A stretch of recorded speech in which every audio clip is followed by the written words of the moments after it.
what is the difference between PMF and PDF?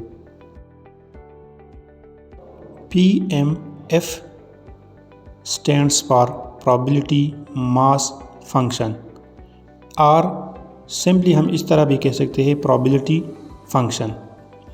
PDF stands for probability density function, या इसको हम shortly density function भी कह सकते हैं।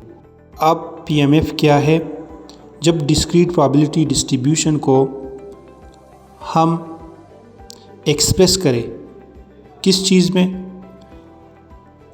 फार्मूला फॉर्म में, तो इसको हम PMF कहते हैं। और PDF क्या है?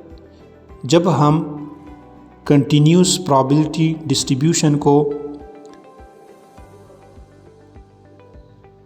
एक्सप्रेस करें किस फॉर्म में, फार्मूला फॉर्म में, तो इसको हम PDF कहते हैं।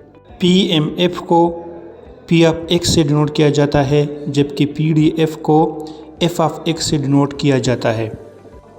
अब दोनों की प्रॉपर्टीज़ क्या है? PMF की दो प्रॉपर्टीज़ है। Number first, 0 less than or equal to P of X less than or equal to 1, और number second, summation P of X is equal to 1।